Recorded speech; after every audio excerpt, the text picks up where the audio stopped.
시청자 여러분 안녕하십니까? 김동수입니다. 여러분 마은혁 부장판사가 국회에서 헌법재판관 추천을 했잖아요.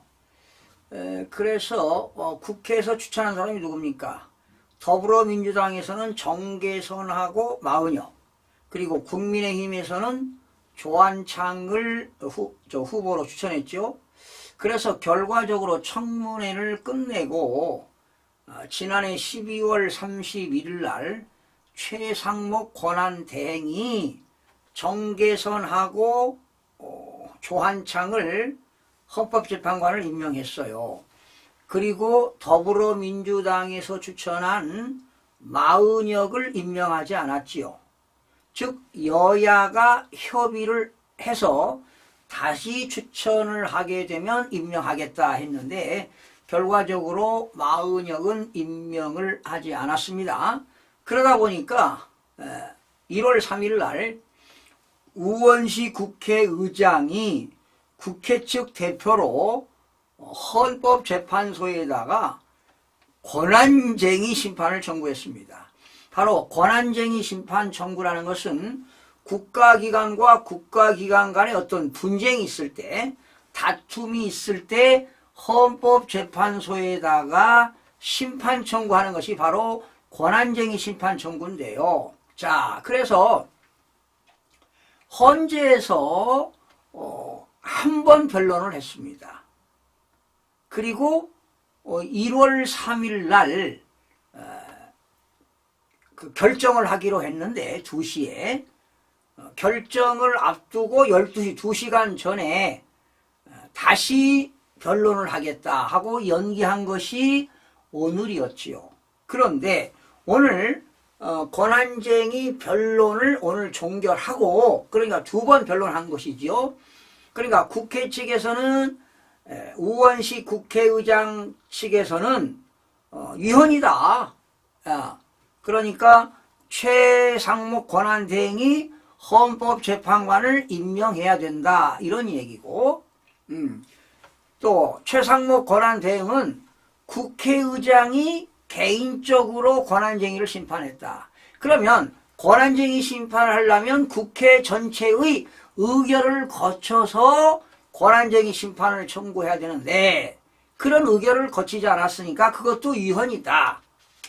그리고 설령 헌법재판소에서 결정이 된다 하더라도 나 최상목 권한대행은 나는 마은혁이는 임명하지 않겠다, 이런 이야기 했잖아요. 그러니까 더불어당에서는 뭐라고 합니까? 그래? 너 마은혁이 임명하지 않으면 너 탄핵하겠다, 이렇게 압박을 한 경우도 있었잖아요.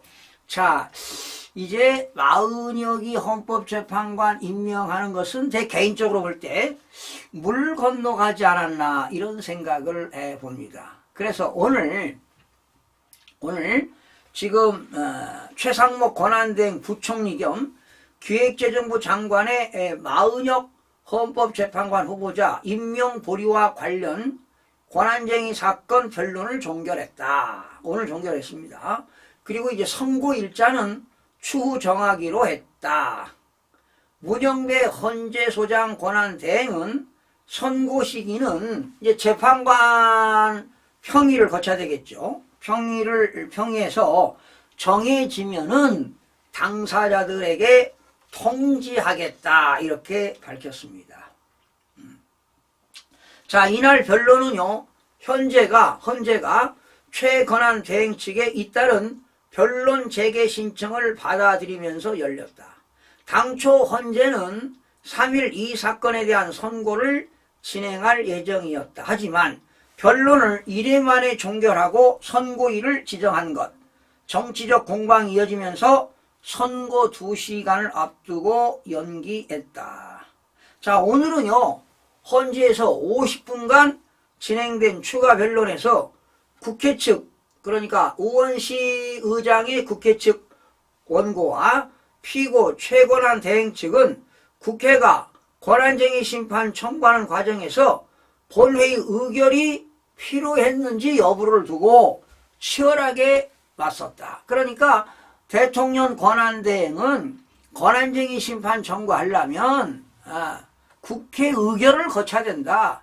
의결도 거치지 않고 단독으로 우원식 국회의장이 권한쟁의 심판을 청구했으니까 이건 위헌이다 이런 거예요. 그래서 원래 헌재가 1차 변론하고 결정을 내리기로 했는데 설령 임명해야 된다 이렇게 결정을 내린다 하더라도 최상목 권한대행은 마은혁 후보자를 임명하지 않겠다. 탄핵을 당하는 한이 있더라도 뭐 이렇게 의사결정을 한 것으로 보여지는데요. 자, 이제 헌재에서도 이런 권한쟁의 심판 청구했지만 마은혁 씨를 임명해야 된다. 이런 것은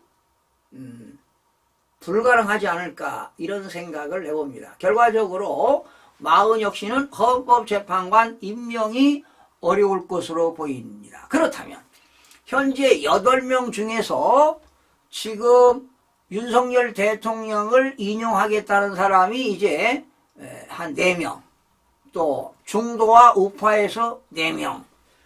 자, 그런데 만약에 5대3이 된다면 기각이 되겠죠. 그래서 이 더불당에서는 마은혁 씨를 임명하게 되면은 이 종북 반국가 세력이거든요. 그러면 6대3이 되는 겁니다. 그러면 인용이 되는 거예요.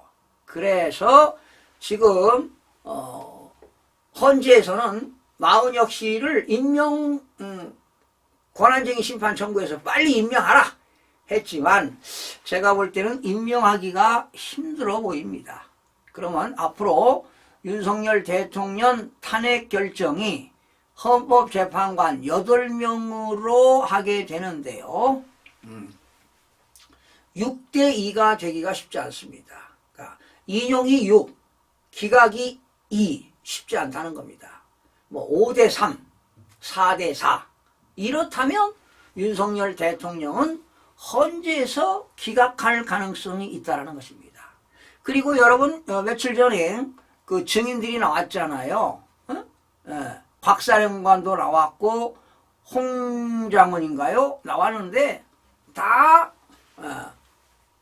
곽사령관은 별 3개인데 똥별인 것 같아요. 박병주 TV에 나와서 질질 짜기도 하고 말이에요. 국회의원이라고 했다가 인원이라고 했다가 요원이라고 했다가 이랬다 저랬다 말이죠.